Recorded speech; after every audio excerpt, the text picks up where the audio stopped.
It is so cool not only to have Coach Dicka, but to have one of his former teammates and former players that's going to come up and say just a couple words. Cliff Harris, as you know, was an unbelievable player at OBU. And back then when it was NAIA, nobody seemed to want Cliff, but he just ended up turning his career into a 5 Super Bowl, 5 Pro Bowl career, winning 2 and changing the way, 6 total Super Bowls? So, he said Pro Bowls. You want to make sure I left out a Pro Bowl. Listen, I never want to short a man a Pro Bowl. So 6 Pro Bowls, 5 Super Bowls.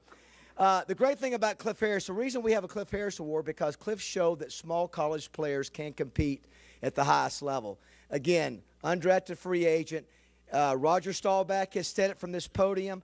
Archie Manning has said it from this podium. Michael Irvin, especially with Roger and Archie saying that he changed the way the safety position was played, and the guy deserves to be in the NFL Hall of Fame. And he just wanted to say a few words about Coach Dicka. Please welcome back Cliff Harris, everybody.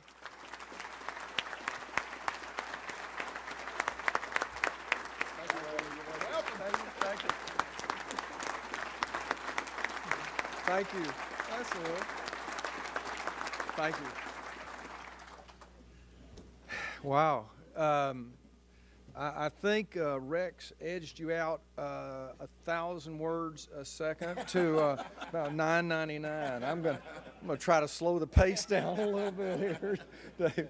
It's so great to be back in Arkansas, great to be home. I'm so glad to see my OBU crew out here that always comes out here, and John Duran that actually flew up from Dallas today, and his wife. I know it's going to be good, and I'm so thankful for Judy Henry and Wright, Lindsay, and Jennings, the trophy that you continue to support every year. I'm very grateful for that. I know all the young guys in the D2, D3, and NAIA are too as well. So, but I'm so happy to be here today with my friend, my coach, my teammate, my business partner at one time. You've probably forgotten about that because I know it's something we didn't want to remember. But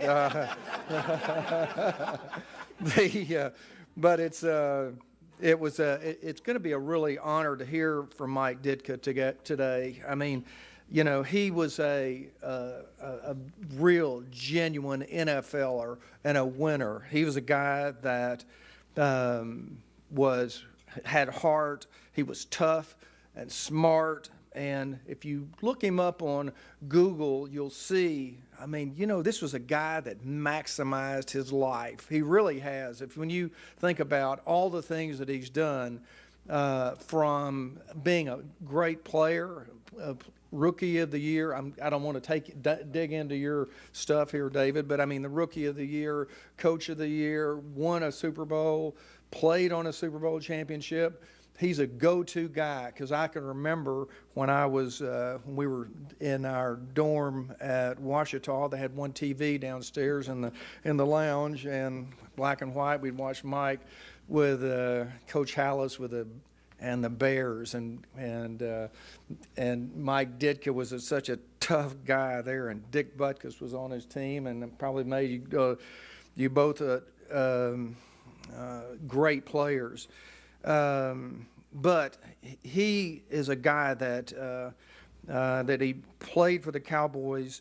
He coached at the Cowboys. When I came to the Cowboy, it was my rookie year. He had come the year before, and the latter part of his career, and and I figured out he was going to retire 2 or 3 years later. He caught a touchdown pass the next year in Super Bowl VI, but he had a special route that he used to run in practice, because we had to cover those guys.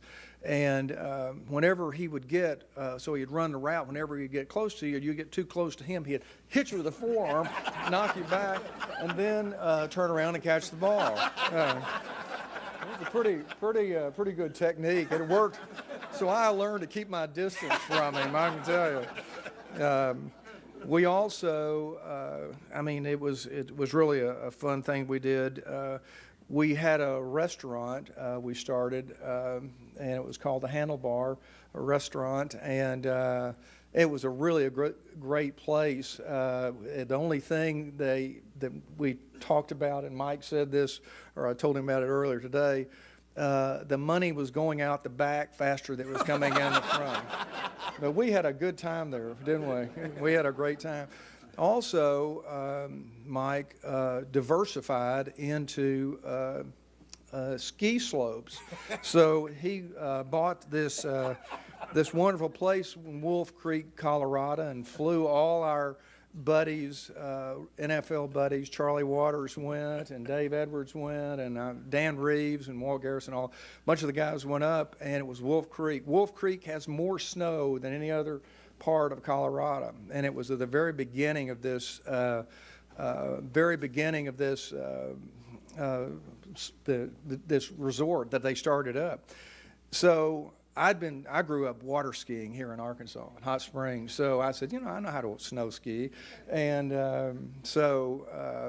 I went up on the ski lift. Mike was on his way up. He was all outfitted because he always, had to look just right. I was in my blue jeans, and he had a perfect suit on, and he had ski poles and everything. And so I got off halfway, and I started down the slope, and I was just going straight down. I thought that's the way you did it, and went down. I went down one level and picked up speed and was going even faster. And I said, how do you stop these things, Normally you just let go of the rope. So I ended up falling.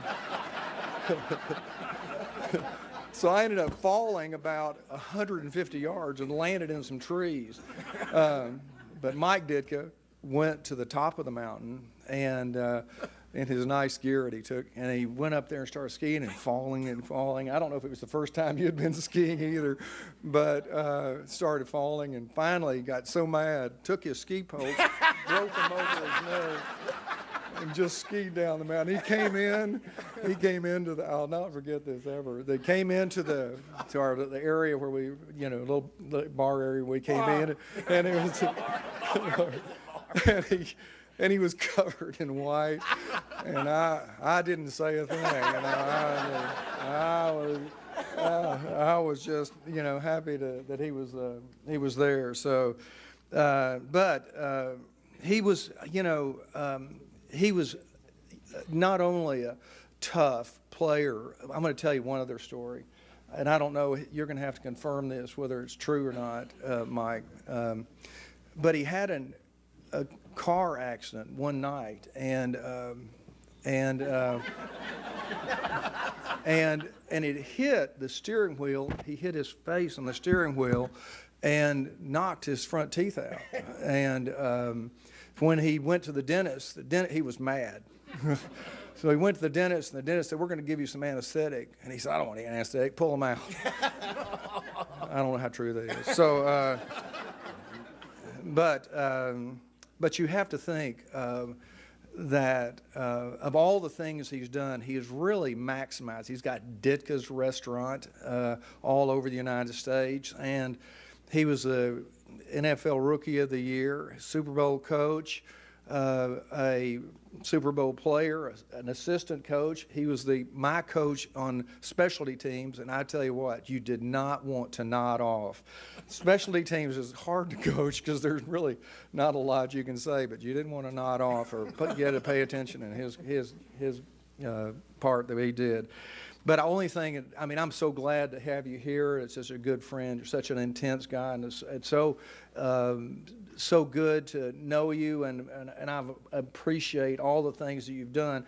I'm hoping that you're going to be able to say, whoever's going to introduce him, all the accolades that you've gotten in the Hall of Fame and the Super Bowl coach, and all the things you went in there and broken records. And so I'm really pleased to have you here tonight, and look forward to hearing from you. I would like to hear one thing just for personal. It's a nice day. We've got these lights on in here, don't we? So you're right. So you need to give us some pointers of the Cowboys that I can take back to get us to the Super Bowl this year. Just a thought. It'll be okay. But so but I'm glad to be here. It's glad to be back in Arkansas, and I don't know what the staging is next. You're going to take over, and so congratulations on words per minute. Thank you. All right, good job, Cliff. Cliff Harris, everybody. Before we bring Coach up, one word of note that if you parked in the Kobe restaurant, the odds are you're being towed right now. So you can make up your mind, either go and see if you can stop it from being towed or just blow it off, enjoy Coach, and pay for it later. So just want to let you know there is parking around the parking decks, but if you parked in the Kobe parking lot, there's a general couple. My thought is if you're here, you might as well deal with it. So, but did want to make that announcement. Just to cut things short, Coach, as Coach said, everybody knows what Coach has done. One of the most unique guys in America. Dan Hampton couldn't be here, but Dan wanted to do a video. So what we're going to let Dan Hampton bring up Mike Ditka. It's just a couple minutes long. And Coach, we always have a tradition of welcoming our guests here, our speakers. So when you hear Dan Hampton introduce Coach, let's give him a Little Rock Touchdown Club welcome. Coach, we're honored that you're here. Can't wait to hear what you have to say. Dan Hampton, take it away. Hey everybody, Dan Hampton here. Hey, I know everybody's fired up. The Hogs are 1-0. But as everyone else in Hogland, I was saddened by the passing of Frank Rolls 2 weeks ago.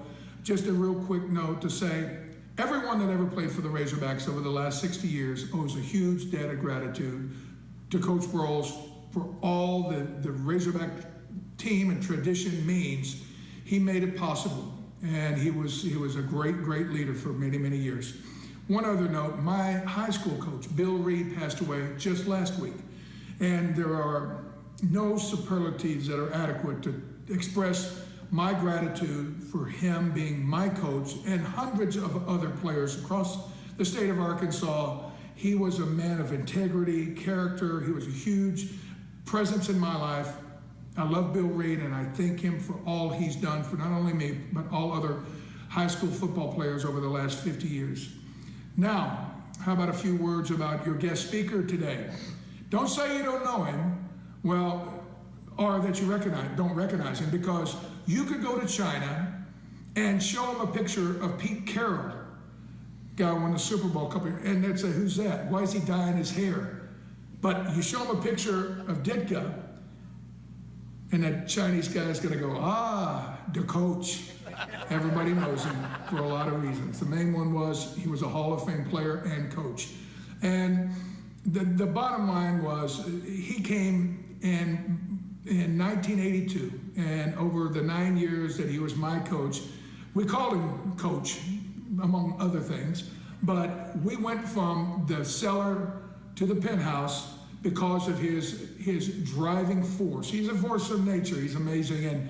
And 2 years ago, ESPN solicited 500 media people across this country, radio, television, whatever, and they all came up with the consensus that the 1985 Bears were the greatest team in NFL history. It would have never happened without Mike Ditka as our head coach. And, you know, you can say what you want about the player-coach relationship, but everybody on that team loved Coach Ditka. And now, the man that was a Super Bowl winner as a player, Super Bowl winner as an assistant coach, and a Super Bowl coach for the team that I played on, the one, the only, the coach, the great Mike Ditka.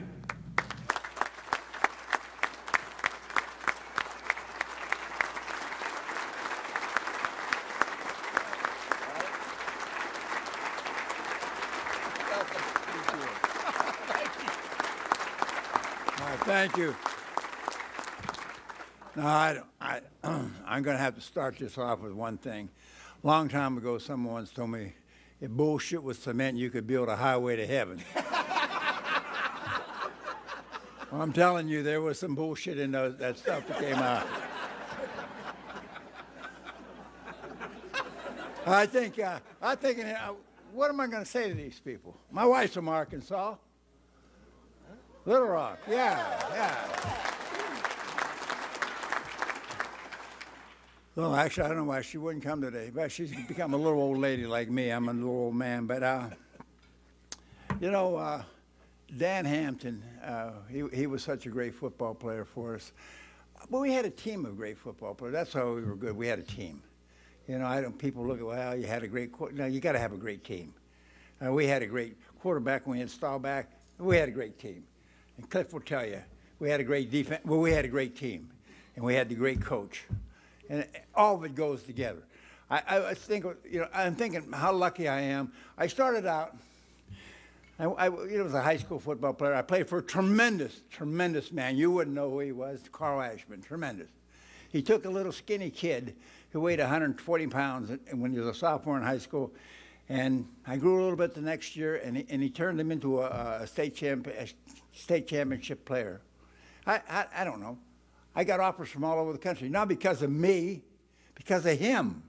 He was so well respected that if he recommended somebody, I had offers from everybody, really. I ended up going to Pitt. You know, I went to Pitt. I wanted to Pitt be a dentist. Dentist! 2 semesters of chemistry, I was out of there. But I had a great career. I had a great career at Pitt. I did. And, you know, everybody would say, oh, he was a great receiver. I caught 12 passes my senior year. 12 passes my senior year. Oh, he was a great receiver. I played defense. So the Bears drafted me number 1. So I figure I'm going to be up there and be a linebacker. So I come in and I'm talking Coach Hallis and a guy named Luke Johnsos who coached a receiver. Hey everybody, Dan Hampton here. Hey, I know everybody's fired up. The Hogs are 1-0. But as everyone else in Hogland, I was saddened by the passing of Frank Rolls 2 weeks ago. Just a real quick note to say, everyone that ever played for the Razorbacks over the last 60 years owes a huge debt of gratitude to Coach Rolls for all the Razorback team and tradition means. He made it possible, and he was a great, great leader for many, many years. One other note, my high school coach, Bill Reed, passed away just last week. And there are no superlatives that are adequate to express my gratitude for him being my coach and hundreds of other players across the state of Arkansas. He was a man of integrity, character. He was a huge presence in my life. I love Bill Reed, and I thank him for all he's done for not only me, but all other high school football players over the last 50 years. Now, how about a few words about your guest speaker today? Don't say you don't know him, well, or that you don't recognize him, because you could go to China and show him a picture of Pete Carroll, guy who won the Super Bowl a couple of years, and they'd say, who's that? Why is he dyeing his hair? But you show him a picture of Ditka, and that Chinese guy is going to go, the coach. Everybody knows him for a lot of reasons. The main one was he was a Hall of Fame player and coach. And the bottom line was he came in 1982, and over the 9 years that he was my coach, we called him coach, among other things, but we went from the cellar to the penthouse because of his driving force. He's a force of nature. He's amazing. And 2 years ago, ESPN solicited 500 media people across this country, radio, television, whatever, and they all came up with the consensus that the 1985 Bears were the greatest team in NFL history. It would have never happened without Mike Ditka as our head coach. And, you know, you can say what you want about the player-coach relationship, but everybody on that team loved Coach Ditka. And now, the man that was a Super Bowl winner as a player, a Super Bowl winner as an assistant coach, and a Super Bowl coach for the team that I played on, the one, the only, the coach, the great Mike Ditka.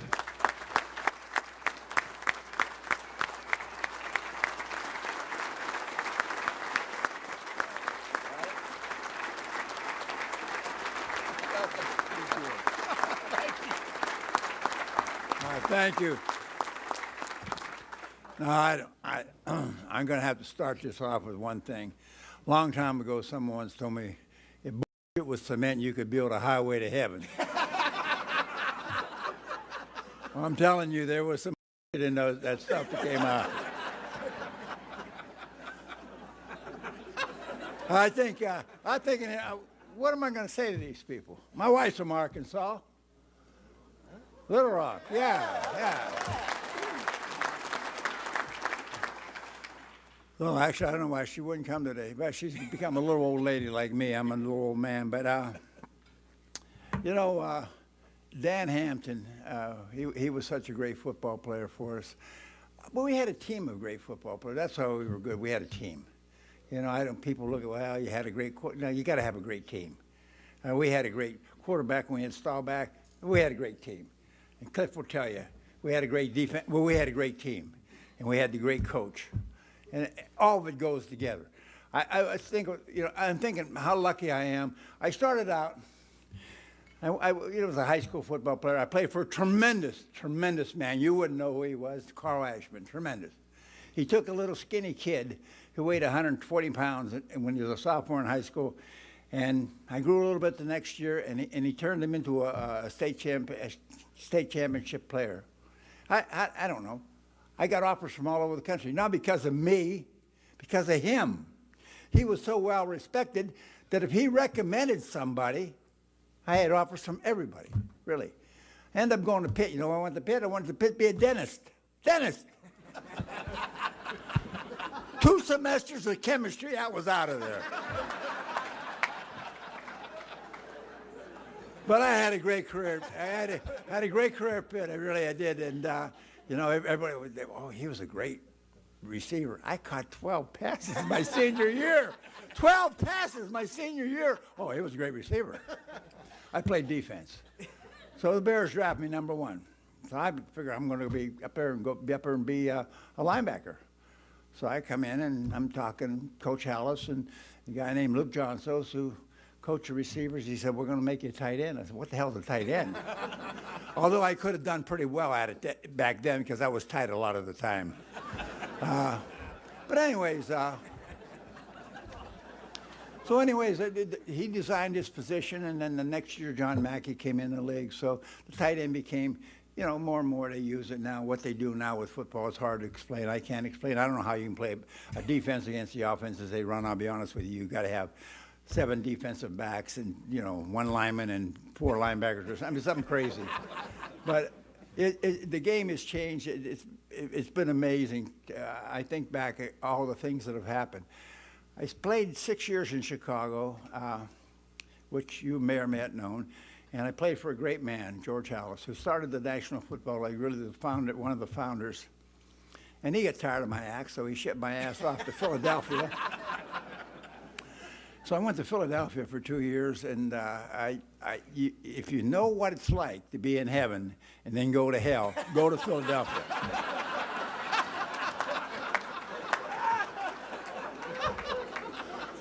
Not only that, we stunk.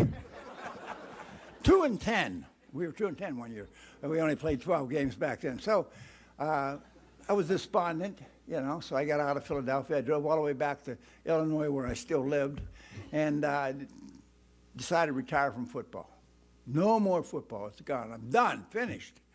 So I go home and I spend Christmas with the kids, and it was about, just right after the first of the year, I got a phone call. And this is exactly what I answered the phone. And says, Mike? I said, yeah. He said, Tom Landry with the Dallas Cowboys. I said, Coach, how are you? Here's what he said. He said, I'm fine. He said, I don't know if you can play football anymore or not, but I just traded for you. What the hell? I mean, how motivational was that? That's a true story. Tom never said a lot. Cliff tell you that. So I went down to Dallas, and I think I got in the best shape of my life. I really did. I worked out in a program down there. It was terrific, and got in the best shape of my life. And I still maintain, although the records never showed, that I played my best football in Dallas. I really did, because I played for a team that we were a good team, and we liked each other.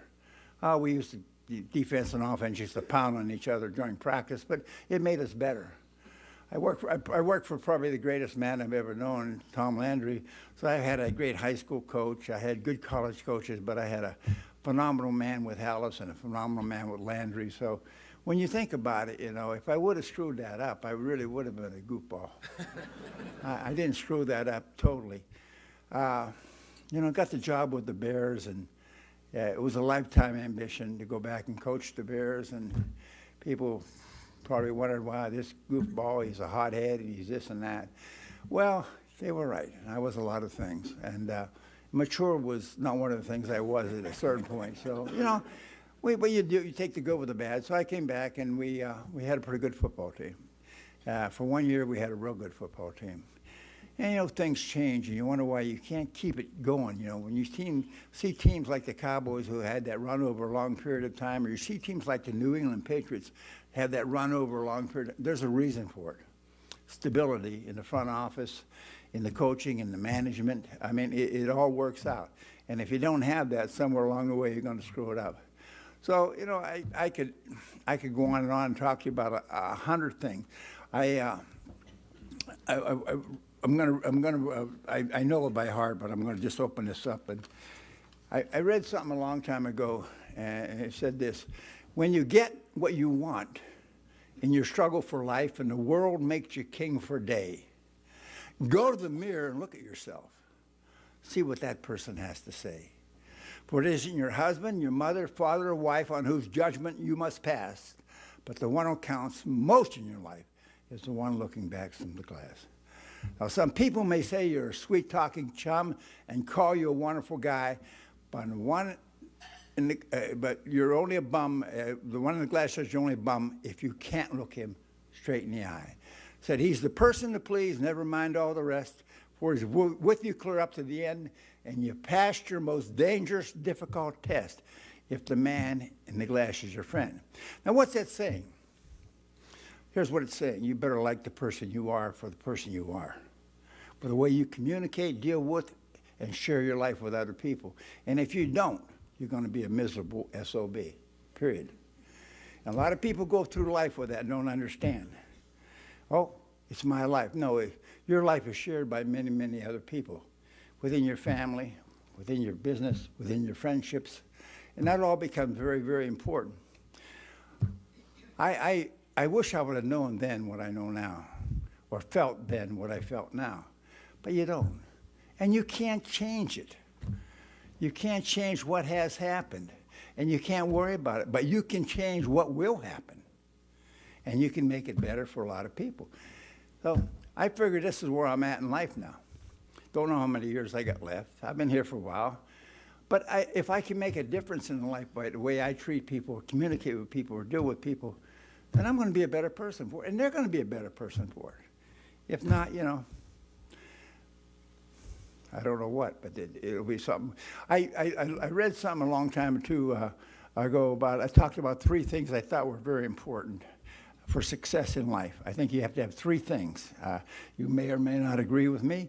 You may think it's other things, but first thing you have to have is a good attitude. You got to have a good attitude. If you don't know what attitude is, you got a problem. If you got a bad one, you got a problem. You got to be positive. You got to see the best in the situation and the best in other people. Then you got a chance. Don't mean you're going to make anything, but you got a chance. Then you got to have the second letter. You got to be A-C-E-A. The C stands for, you got to have character. What is character? If you don't know what it is, you don't have it. It's knowing what is right. And here's my definition.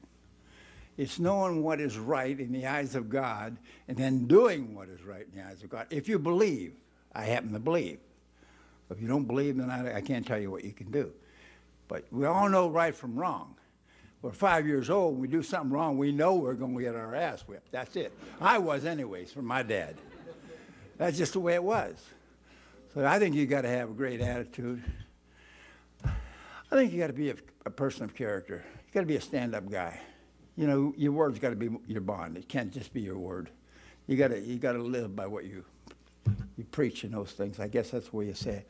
And then the last thing, the E could stand for a lot of things. I think it stands for enthusiasm. Get excited about life. Get excited about the opportunities you have, the things you can do with your life. I think that becomes very, very important. And if If you can't get excited about it, you must not be doing very much that's wonderful. So, I can't tell you what to do about that. Attitude, character, enthusiasm. I think you got to have those things to be happy in life. I'm going to read you something. I can't memorize this by heart, but I know most of it. There was a guy, he was the 16th president of the United States. His name was Abe Lincoln. Interesting man, very interesting man. Probably, president of this country when, in the toughest time of all times, when we went through a civil war. Because of that civil war, we became the United States of America. And here's something he said, and this is kind of interesting, and I have to read it because I don't know it by heart. He said, you cannot bring about, and listen to what it's saying now. He said this is what, over 100 years ago, for sure. But think about it as it relates to our society today. Here's what he said. You cannot bring about prosperity by discouraging thrift. He said, you cannot strengthen the weak by weakening the strong. You cannot help the wage earner by pulling down the wage payer. He said, you cannot further the brotherhood of man by encouraging class hatred. You cannot help the poor by destroying the rich. And he said, you cannot keep out of trouble by spending more than you earned. And ultimately, he said, you cannot build character and courage. You cannot build character and courage by taking away man's initiative and independence. You cannot help men permanently by doing for them what they could and should do for themselves. I read that a long time ago, and I'm not sure I understood, but I do. We live in a society that say, we got to help this person. We got to help people help themselves. We got to have people help them have a value about who they are, to feel that they're important. That's how you help people. You don't help people by handing them a free meal. You help them by give them an opportunity to earn that meal. Go to work. My dad worked in a steel mill, didn't have a damn thing, but we always had food on the table, and that was his life. We always had nice clothes to go to school in. Don't know how we did it, but we did it. Now, there's a way you can do it. I don't hear all this crap you talk about our society today. This country went on for a long time. Well, somebody's going to probably write this in the paper somewhere. It's going to get all over the country. I'm going to be blackballed again. I don't have an answer to this stuff. I wonder. I look around, I say, gosh, I love America. I do. I love the opportunities that were provided for everybody here. All colors, creeds, nationalities, religions. It doesn't matter. This is probably the most tolerant, by far the most tolerant country in the history of civilization. And yet, we get criticized. Anyways, all right. Let's fire the questions out, because I'm done preaching. Yes, sir. I've been reading your book, the book about and about you growing up there. I would like to hear how your basketball career defined you as a football player, because you played with Pete Maravich as a teammate. No, I didn't play with Pete Maravich. No, his father was my coach. Press Maravich was my coach in high school, basketball. You understand that?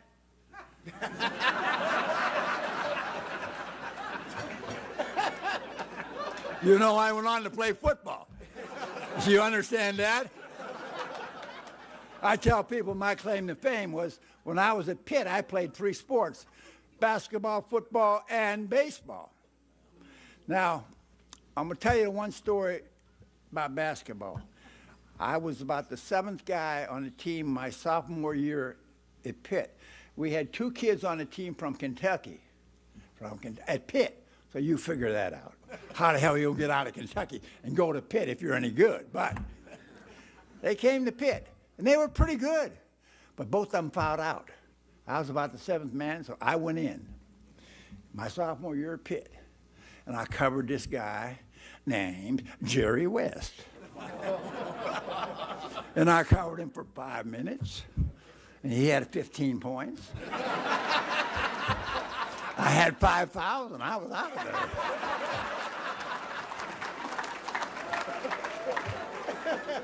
That's a true story. I saw Jerry later on in life, and I said, "You remember?" He said, "Yeah." He said, "Geez, I'm glad you found out." He said, "I might not have had a pro career."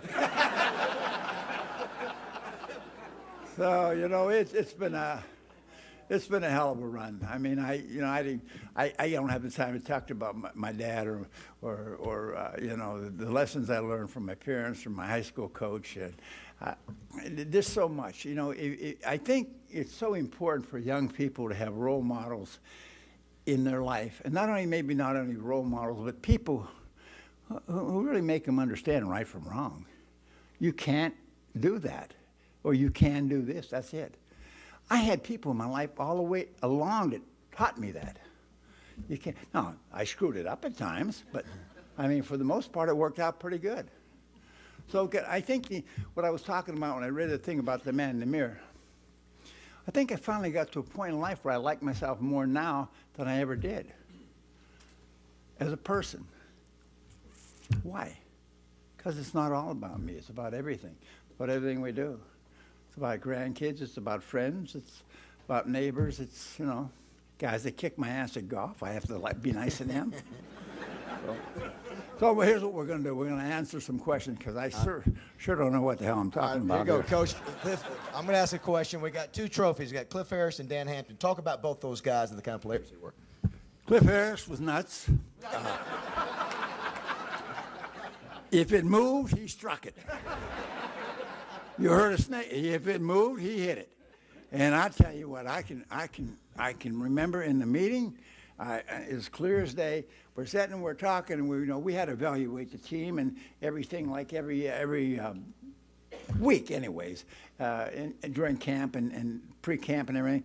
So we're talking about this and that, and what your input? I said, I really like that Cliff Harris. Tom said, oh, he can't cover and this and that. And I said, I really like him. I said, why? Because he'll knock your ass off. So Tom didn't like that too much. So he found out that Cliff would knock your ass off.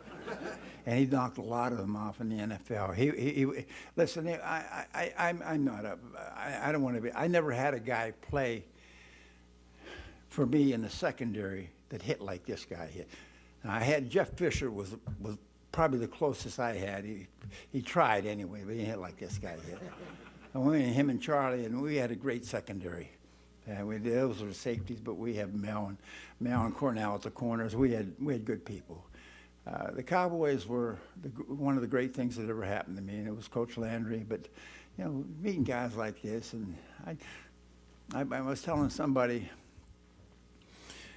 Somebody asked me not too long ago, explain the difference. Why? Talk about Roger Staubach. Well, I said we had a quarterback when I got there who was a really good quarterback. Guy named Craig Moore. I mean, and a good guy and a good quarterback. And then this guy Staubach comes in from the Naval Academy, and we found out what a real leader was all about. What leadership was all about. And when you get around people like that, you just can't be helped to be moved by it. And understand, this is the guy you want to be. You want to go into battle with that guy. And then just the way it was. That's no slight on Craig or anybody else. Every once in a while, in a generation or two, the right guy comes along that has those leadership qualities. You rally around him and you go for it. And we rallied around him, and we had a pretty good team down there. Played it for years. What about Hampton? Hampton? Dan Hampton. Well, Dan, let me talk about Dan, first of all, because when I got to the Bears, I inherited a real good defense. Maybe the good defense that you can inherit. We had no offense. We didn't. We had Walter Payton, that was it. So we had to build the offense. Our defense was led by Hampton up front, Singletary, Fensick in the secondary. That was the way it went. They were the 3 leaders on our defense. Every one of them were, not the one was more important than any other one. It wasn't. I think you lead by example in life, and you lead by example in football. If you're going to talk about it, do it. I don't want to hear you do it. Show me what you got. And that's what they did. That's what Dan did. Now, we had to become a good offense when I was with the Bears because we had to practice against the Bears defense damn day. Now, you can take this from me now, Buddy liked to bust our butts. And so, I mean, it got crazy. It really did. We couldn't gain an inch in practice. Hey, time out. I told my team, I called them, I said, I checked the Bears schedule this year. We do not play the Bears. Take it easy on us. I mean, it was crazy, and that's what I told them, honestly. So they started, at least we could get a play or two off. I mean, we couldn't get it. I mean, it was a joke. And I had I had a good offensive line. I mean, in 85, we had a good offensive line. I mean, I liked what I had. I liked everything I had. Didn't really have a great tight end, but I had a couple guys that could play the position. I had McMahon at quarterback. He never knew what the hell he was going to do. I had Walter Payton and Matt Suey, two of the great football players I've ever been around. So, we had a great team. The only thing we didn't really have was, a great receiving game, but we didn't need it because nobody scored on us. That was pretty good. Anything else? Coach, of all the Super Bowls that you participated in, was there the one that stands out to you more than another, or was it your first one, or? There was with the Cowboys. It's the first one. I mean, we can't win it. The Cowboys can't win the big game. The choke artist, this and that. We heard it all. And we went down to New Orleans and we won that first one. That to me, I will never forget it. I really won't, because we were a good football team, but kind of we started believing the bullshit. We really did. Oh, we can't win the big one. When have we won it? Well, so I guess we almost bought into it. But we went down and played a really good football game, and we won against a good team too. So I think I remember that one the most. I remember that more than 85, actually. Coach, what was your reaction? A lot of people have asked about, as being a coach and a leader, when you first heard the players had done the Super Bowl shuffle. What was your first reaction, and how did you handle that? I'll ignore that.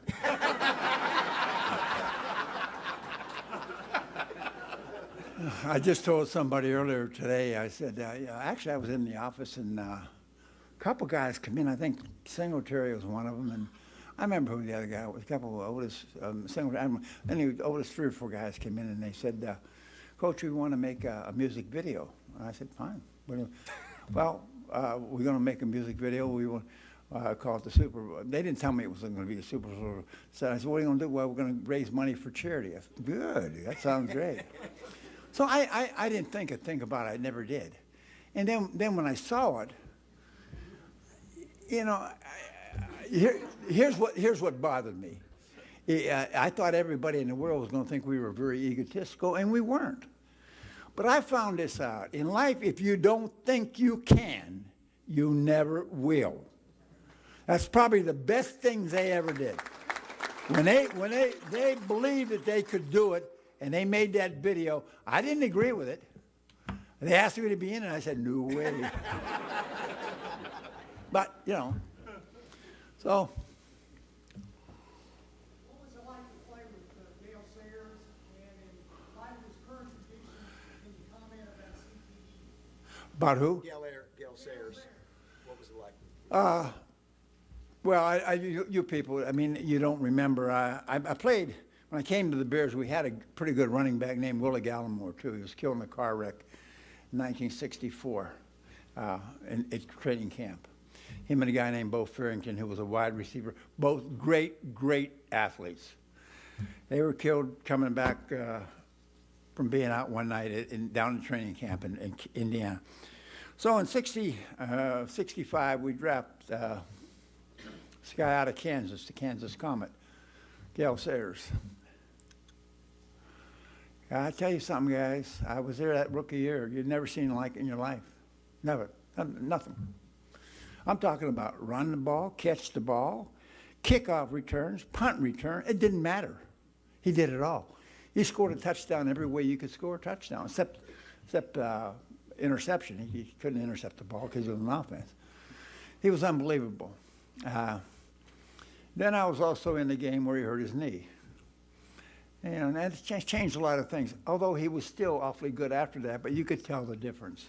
There wasn't that, you know, I mean, he had a step and a get out of town right now. I mean, it was unbelievable. When he planted those legs, it was crazy. I remember trying to get down in front of him and block in 1965, and hell, no use trying because you didn't know where the hell he was going to go. Just go anywhere he went. I mean, I'm not kidding you now. I mean, but he was nobody in my lifetime that I've ever seen run with a football ran with it in the open field like he did and made people miss. Walter Payton was completely different. Walter wanted you to hit him. That was the difference. He wanted to punish you. That was the whole difference with Walter. He wanted the physical part of it.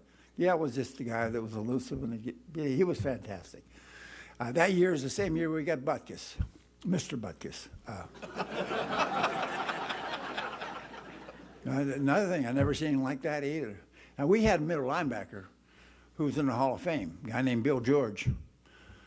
Great football player. Great football player. We had him, Joe Fortunato, Larry Morris, those guys. Bears had a great linebacker crew in 1963-4. Then we got this guy, Butkus, out of Illinois. I never seen like it. I mean, he hit everybody. He didn't care who it was. A lady walked past him and hit her. No, I'm just kidding. He was good. And people said, well, he was this big, you know, he could move. And we had a guy in Dallas, too, it was pretty good. And I was, what the hell was Randy White. And Randy White was one of the best athletes I've ever seen. Come on. But Butkus was not as good an athlete, but he could do a lot of things that people didn't think he could do. He had great ability to move. But most of all, he had a great sense for the football and a feeling of where the ball was going, because he got there when the ball got there. And then when he got there, he raised hell. So he was awfully good. So, and I played against this guy up in Green Bay called Nitschke. Ray Nitschke. This is a true story. So the first time we played my rookie year, I'm up there playing against Ray Nitschke. So I pass over block. I go around. My job is to block the middle linebacker.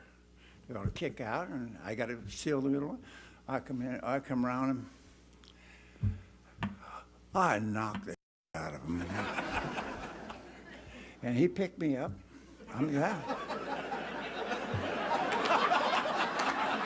By the back of my jersey, and he said, son, I'm going to whip your ass for that. I never played. Every time I played a pack, I'm like this. I knew he was coming. You know, and the thing about this is what's so great. We hated each other. We did. Him and I, we tried to kill each other. And before he passed away, we really became good friends. We really did. We sat and we talked, and boy, he said, I wanted to kill you. And I thought it was mutual. But, you know, that's just the way it goes. That's one of the great things about sport. You know, when you're on the field competing, it's, hey, you compete. After that, you know, have a beer with the guy. Besides, Horning is my good friend, and Horning said, don't mess with that guy. He's nuts. Last question, Coach, before we let you go. I love the 30 for 30 on ESPN about the 85 Bears, and it talks a lot about the relationship you had with Buddy Ryan and how that worked. Just reflect on that and the role of a head coach and a strong personality assistant like that. Well, you know, relationships only work if it's a two-way street. You know, and they don't work if you love your wife and she don't love you, hell, she's out of Dodge. Buddy was one of the great coaches I've ever been around, and a good guy. But when I got the Bears job, he thought he should have got the Bears job. I had nothing to do with that. That had to do with Mr. Hallis. So that was there was a resentment in the beginning. Yeah, I think we got over a lot of it. But as soon as we won the Super Bowl, I knew he was leaving. And when he got the first opportunity, he left. And that's okay. And nobody respected Buddy Ryan any more than me. I don't care what the people say, what all the BS is. And I know what I felt for the guy. We wouldn't have been the 85 Bears if not won a world championship without Buddy Ryan. It's that simple. It's not a complicated thing. And I may not look smart, but I'm smart enough to know that. So, you know, I listen to people talking, well, we did this and we did, it's okay. Buddy Ryan was special. He was good for the Bears. And I will say this, he was good for Mike Ditka, and Mike Ditka was good for him. Because when we weren't together, we never won another one. So we must have done something right. Anybody else? Okay, we're done. All right, Mike Ditka, everybody. Great job, Coach. Thanks, Coach. Outstanding.